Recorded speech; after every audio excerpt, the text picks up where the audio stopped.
नमस्कार सगळ्यांना. नमस्कार. एवढे दिग्गज बोलून गेल्यानंतर मी काय बोलणार आहे मला माहिती नाही, आणि त्यात राजसाहेब इथपर्यंत आलेले आहेत, त्यामुळे या पुढच्या कार्यक्रमाबद्दल जास्त उत्सुकता इथे बसलेल्या सगळ्यांना जास्तीत जास्त असेल. मी काय केलं आहे आणि काय नाही केलं आहे आणि किती फिल्म्स झाल्या आणि या सगळ्या गोष्टींचा तुम्हाला शोध घ्यायचा असेल तर गुगल सर्च आहे. गुगलवर जाऊन केदार शिंदे टाईप केल्यानंतर पुढचं येईल सगळं. मला असं वाटतं डायरेक्टली इंटरॅक्शनला सुरुवात करूया, म्हणजे जास्तीत जास्त तुम्हाला बोलायला मिळेल आणि तुमच्या प्रश्नांची उत्तरं मिळेल. मीच माझं तुणतुणं वाजवण्यापेक्षा तुम्ही प्रश्न विचारलेत तर बरं होईल. कोणाला काही प्रश्न असतील तर हां.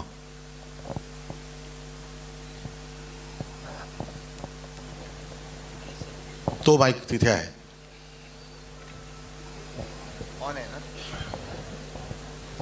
सर नमस्कार. नमस्कार. नमस्कार सर ॲज अ दिग्दर्शक जेव्हा एखादा ॲक्टर ॲक्टिंग करत असतो तेव्हा फोटो फ्रेममध्ये त्याचे लुक्स आणि त्याचा अभिनय याचं कुठे ना कुठेतरी गणित मांडलं जातं. तर कधीकधी त्याचे लुक्स चांगले असतात आणि कधी त्याचा अभिनय थोडा कमजोर असतो. तर अशा वेळेस तुम्ही त्या ॲक्टरला नक्की काय करता आणि कसं समजवता? माझ्या कर्मधर्म संयोगाने काय झालं की माझ्यावर केलेल्या जे काम केलं आहे ज्यांनी ते उत्तमच ॲक्टर्स मला मिळाले. ही माझी स्वामींची कृपा असेल की ते माझ्या आयुष्यात आले, त्यामुळे माझं दिग्दर्शन बरं झालं असेल.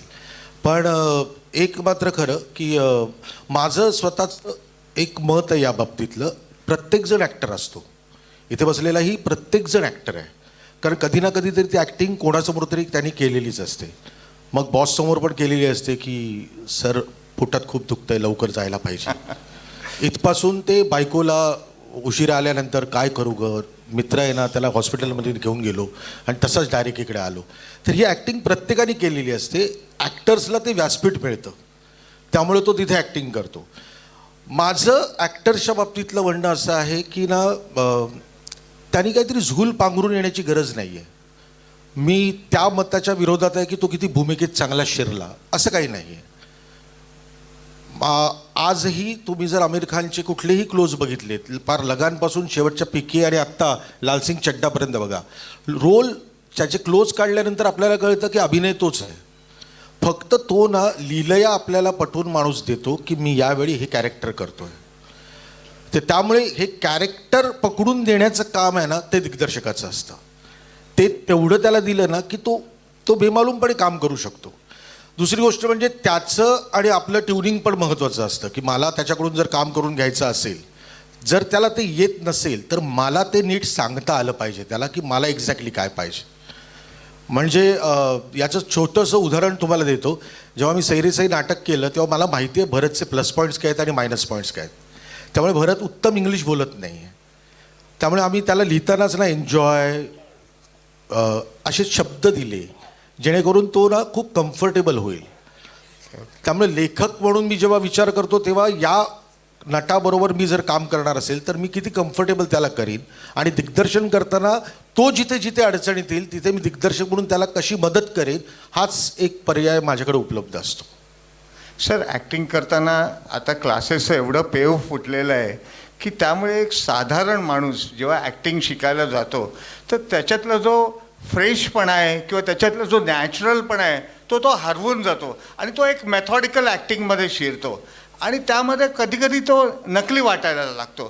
तर असं मी पण बऱ्याच वेळा ॲक्टिंग क्लासेस जॉईन करण्याचा प्रयत्न केला, पण जेव्हा मी स्वतःला आरशासमोर बघतो अरे किती फालतू कायस तू. सेम माझ्या बाबतीत पण घडलं आहे. मी पण ॲक्टर व्हायचा प्रयत्न केला होता, पण मी तेव्हा एकदा आरशात बघितल्यानंतर मी आरसा आपला कधी खोटं बोलत नाही ना, तर आरशाने मला सांगितलं की जर तुला काय होणार नाही ॲक्टिंगमध्ये, तर मी माझं आपलं दिग्दर्शनाचं एक क्षेत्र निवडलं. त्यामुळे प्रत्येकाला आपल्याला काय जमतं आहे आणि आपल्याला काय चांगलं जमतं आहे याचा विचार करण्याचा एक पर्याय उपलब्ध आहे. त्यामुळे जर मी ॲक्टर बनलो तरच मला लोक प्रसिद्धी म्हणून ओळखतील, प्रसिद्ध होईन मी. यापेक्षा मी जे काम करतोय दिग्दर्शक म्हणून काम करतोय त्यात माझं काम इतकं चांगलं असेल की लोक शोधून काढतील की केदार शिंदे दिसतो कसा. मी कधी माझ्या कुठल्याच एका नाटकामध्ये किंवा सिरियलमध्ये किंवा सिनेमामध्ये भूमिका केली नाही आहे, तरी मला हा प्रश्न नेहमीच पडतो की लोक मला का ओळखतात. तेव्हा मला ओळखण्याचं एक गमक त्यातलं कळलं की त्यांनी कलाकृतीला ओळखलेलं असतं आणि मग त्यांना गंगाधर टिपरे पण आठवतं आणि मग सई रे सई पण आठवतं किंवा अगोबाई अरेच्च्या पण आठवतो आणि मग हा माणूस दिसतो कसा म्हणून ते जेव्हा सर्च करतात ना तेव्हा त्यांना ते केदार शिंदेचा फोटो दिसतो. त्यामुळे इथे बसलेल्या प्रत्येकाला आत्ता मी इथे हात वर करायला सांगितले तर 99 लोक हात वर करतील ॲक्टर व्हायचं आहे म्हणून, पण त्यातले 2 हात वर येणार नाहीत मला मेकअपमन व्हायचं आहे म्हणून. तर हा जो फरक आहे आपल्याला काय येतं किंवा आपल्याला काय जमू शकतं हा विचार पहिल्यांदा असायला हवा. मला कळलं की माझ्याकडे फक्त 3.5 एक्सप्रेशन्स आहेत, तर या 3.5 एक्सप्रेशनवर मी काय अभिनेता होऊ शकत नाही. मग मी काय करू शकतो, तर मी दिग्दर्शक करू शकतो, एवढंच. सर नॅचरल थोडं दुसऱ्यांना पण विचारायची संधी द्या.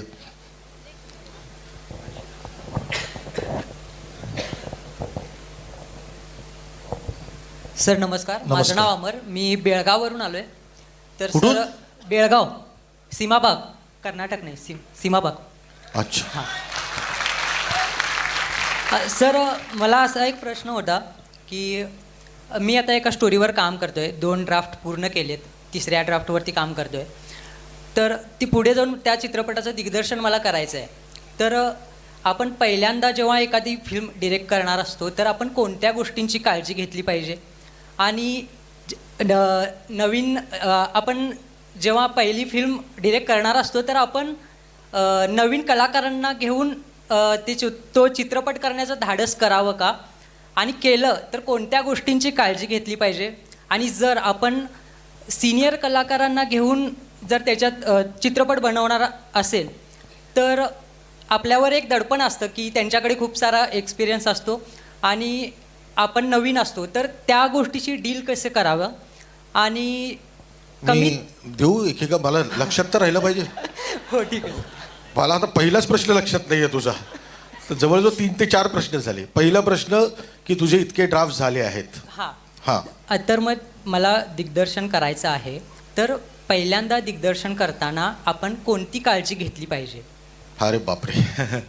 पहिल्यांदा दिग्दर्शन मी पण केलं. अगं अरेच्चा माझा पहिला सिनेमा होता, पण त्याच्या अगोदर मी टेलिव्हिजन सिरियल्स केल्या होत्या, त्यामुळे कॅमेराचं तंत्र मला माहिती होतं.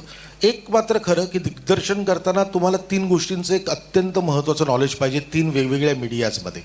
म्हणजे जर नाटक करत असेल तर तो 35 फुटाचा रंगमंच आहे, तू जर मालिका करणार असेल तर तो 14 इंचाचा टेलिव्हिजन आहे, आणि जर तू सिनेमा करणार असेल तर तो 35 mm आहे.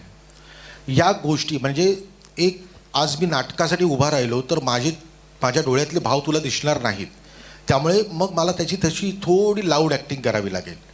मी जर सिरियलमध्ये काम करायचं असेल तर कम्प्लिटली क्लोजचं माध्यम आहे, पण तरीही ते जरा दूरच आहे आणि ते 14 इंच आहे, त्यामुळे त्याचं काय मोजमाप असावं नट म्हणून तो एक वेगळा प्रकार आहे. पण 35 mm तुझा एक एवढासा डोळा आहे ना, तो एवढा मोठा दिसत असतो. त्यावेळेस आपल्याला काय करायचं ह्याचा विचार करायला पाहिजे. दुसरं, दिग्दर्शन करावं. मी काही स्वतःला फार मोठा दिग्दर्शक अजिबातच मानत नाही. माझं इतक्या वर्षांच्या करिअरमध्ये मी जेव्हा जेव्हा काम करतो तेव्हा एक लक्षात ठेवायचं, आधी जे केलं आहे ना ते सगळं पुसलं जातं. लोक आज तुम्ही काय करताय सादर याच्याकडे लक्ष देऊन असतात. त्यामुळे तू माझ्या अगोदरच्या सिनेमांच्या पुण्यावर येशील पण तोंडावर बोलून जाशील की हा सिनेमा मला आवडला नाही. त्यामुळे अलर्ट राहायला गरज आहे दिग्दर्शक म्हणून की हे जे मी काम करतोय ते कितवं असून दे, पहिलं असून दे ते 100रावं असून दे, हे माझ्यासाठी पहिलंच काम आहे.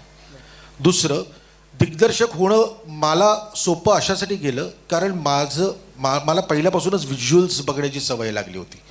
कारण मला कुठली गोष्ट अशी आली समोर ना की ही कशी दिसेल असं मला दिसायला लागायचं. आणि मी पण कोणाकडे असिस्टंटशिप केली नाही आहे. धडाकेबाज एंट्री घेतली आम्ही सगळ्यांनी. म्हणजे अगबाई अरेच्चाचे पहिले सगळे, जे माझा DOP होता राहुल जाधव त्याची पहिली फिल्म, अजय अतुलचं म्युझिक त्याची पहिली फिल्म, केदार शिंदेचं दिग्दर्शन त्यांची पहिली फिल्म, सगळे आम्ही पहिले एकत्र आलो होतो. पण पॅशन होतं की आपल्याला उत्तम सिनेमा करायचा आहे. हे जे पॅशन आहे हे डोक्यात असतं आणि त्या पद्धतीने काम करण्याची गरज आहे. कल्पनांना बजेट नसतं, कळलं. म्हणजे ना कल्पना जेव्हा तू काढतोस ना तेव्हा तू खूप कल्पना काढल्या पाहिजेस आणि मग त्या कल्पना जेव्हा आपल्याला कळतं की आपण एक मराठी फिल्म करतोय तर बजेट आहे, तर तू 100 कल्पना काढल्या असशील तर तुझ्यामध्ये ती एक आयडिया निर्माण झाली पाहिजे की यातल्या 25 अत्यंत कमी पैशामध्ये मी कशा सादर करेन.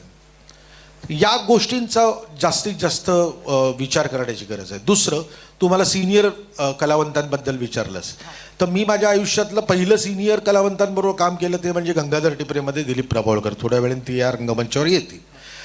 माझा अनुभव अत्यंत वेगळा होता, कारण दिलीप भैयांबरोबर मी काम करत होतो. दिलीप भैया मला ओळखत होते, मी शाहीर साबळ्यांचा नातू म्हणून ते मला ओळखत होते, पण एक ॲक्टर म्हणून किंवा डिरेक्टर म्हणून मी त्यांच्यासमोर कामच नव्हतं केलं. हा खूप गंमतशीर अनुभव आहे आणि किती मोठा माणूस आहे दिलीप प्रभावळकर हे एका अनुभवावरून तुम्हाला कळेल. आणि मला काय शिकवलं त्या अनुभवाने ते पण तुला सांगतो. पहिल्या दिवशी 2 दिवसांसाठी ते शूटिंगसाठी आले. ते आले माझ्याकडे आणि मी त्यांना सांगायचो, एक तर ते चष्मा लावायचे, तो 14 नंबरचा चष्मा होता, त्यामुळे तो चष्मा लावल्यानंतर त्यांना काही दिसायचं नाही, त्यामुळे ते चष्मा काढायचे आणि पावलं मोजायचे आणि पावलं मोजून झाली की परत जागेवर यायचे आणि मग चष्मा लावायचे आणि ॲक्शन म्हटल्यानंतर बरोबर तेवढी पावलं मोजून तिथपर्यंत पोचायचे. So is a great actor. म्हणजे हे त्यांच्याकडून मला बघायला मिळालं की अशा पद्धतीने काम करतात. पण पहिल्या दिवशी ते आले आणि मी त्यांना सांगितलं की दिलीप भैया तुम्ही ना इथून उठता आणि शिऱ्याच्या जवळ जाता. तर विचारलं का, तर मी त्यांना सांगितलं की असं होतं, मग त्याच्यानंतर तुम्ही शिऱ्याकडे. Okay okay okay. मग त्याच्यानंतर तुम्ही थोडे पुढे येता, खिडकीजवळ येता. का? मला ना दिवसभर त्या काचा एवढा त्रास व्हायला लागला होता आणि मी प्रत्येक गोष्टीचं उत्तर देत होतो. हे दिलीप भैयांना पण जाऊन विचार. 2 दिवसांचं आमचं शूटिंग झालं. मी पहिला एपिसोड एडिट केला आणि तो एडिट केलेला एपिसोड त्यांना दाखवायला त्यांच्या घरी गेलो. त्यांनी एपिसोड बघितला, भयंकर आवडला त्यांना, छान झाला होता. आणि मग मला म्हणाले की तू जरा रागवला असशील ना माझ्याकडे की मी प्रत्येक गोष्टीला तुला का का का का का करतोय ते, पण मला तू आवडलास काय, तू प्रत्येक गोष्टीचं काचं उत्तर देत होतास. त्याने एक सुंदर गोष्ट सांगितली जी दिग्दर्शक म्हणून तुला लक्षात असण्याची गरज आहे. ते म्हणाले काय ना केदार, दिग्दर्शक म्हणून जर तू मला सांगितलंस की इथून इकडे जा तर मी जाईन, पण त्याच्या मागचं कारण मला कळलं नाही ना तर माझी बॉडी लँग्वेज त्या पद्धतीने वळत नाही. म्हणजे ही वस्तू मला घ्यायची आहे तर ती वस्तू घेताना माझी बॉडी लँग्वेज काय असायला पाहिजे हे मला त्या कामध्ये सापडतं. त्यामुळे मी आज कधीही कुठलंही दिग्दर्शन करताना माझ्या असंख्य काची उत्तरं माझ्याकडे असतात. त्यामुळे कोणी छोटा कलाकार असून दे मोठा कलाकार असून दे, तो नेहमीच आपलं काम कसं चांगलं होईल याचाच विचार करत असतो. आपण तयारी ठेवली पाहिजे. त्याच्यानी पेशन्स, दिग्दर्शकाला पेशन्स खूप लागतात. तू किती केले ड्राफ्ट? 2. आता 3रा करते. माझा मागचा सिनेमा होता त्याचे 11 ड्राफ्ट झाले होते आणि आत्ता जो सिनेमा आता माझा सुरू होता ना त्याच्या आत्ता 12 ड्राफ्ट झालेत, अजून 4-5 होतील. कारण ना हे बघ, सिनेमा करणं आपलं काम आहे. सिनेमा चांगला आणि वाईट या 2 गोष्टी वेगळ्या आहेत. मी सिनेमा केला, तुला आवडणार पण नाही, पण मी रोज सकाळी उठून आता चला वाईट सिनेमा डिरेक्ट करूया असं म्हणून जात नाही ना कामाला. मी तिकडे जातो माझे 100% द्यायला. तर मी माझे प्रयत्न खूप करणार आहे, अत्यंत मनापासून करणार आहे. मग ते प्रयत्न तुझ्यापर्यंत कसे पोचतायत हा वेगळा मुद्दा, पण मला कधीही रिग्रेट वाटता कामा नये बघताना की चला मी मेहनत घेतली असती ना तर बरं झालं असतं. आपल्याला चांगले वाईट अनुभव दोन्ही येतात. पिक्चर चालतात, पिक्चर पडतात, काही होतं, पण आपण एका रसिकांना बांधील आहोत. आपण रसिका प्रेक्षक काय, रसिक आपली पाठ पण थोपटू शकतात आणि आपलं कान पण पकडू शकतात. हे दिग्दर्शकांनी डोक्यात ठेवण्याची गरज आहे. एक सिनेमा चालला नाही म्हणून लोकांना काय कळतं असं नाही होऊ शकत. उलट तर प्रेक्षकांना जास्त कळत असतं जेवढं दिग्दर्शकाला कळत नसतं. सो आपण लोकांसाठी काम करणं महत्त्वाचं आहे आणि पॅशनने काम करण्याचं महत्त्वाचं. धन्यवाद.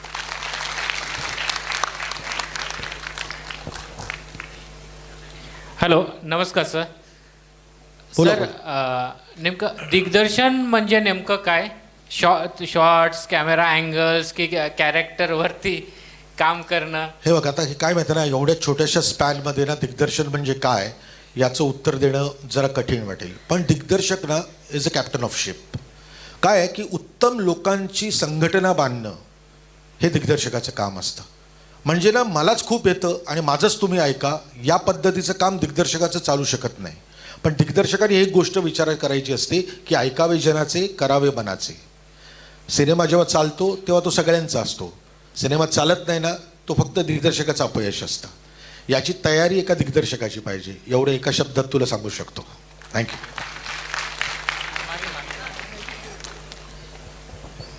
एक सेकंड इथे पण आहे. हां, नमस्कार सर. नमस्कार. सर माझा क्वेश्चन असं होतं की दिग्दर्शन जर शिकायचं असेल तर स्टार्टिंग पॉईंट काय असला पाहिजे? स्टार्टिंग पॉईंटपेक्षा म्हणजे एकतर तुम्हाला तेवढी इच्छा आहे का, हा स्टार्टिंग पॉईंट असू शकतो.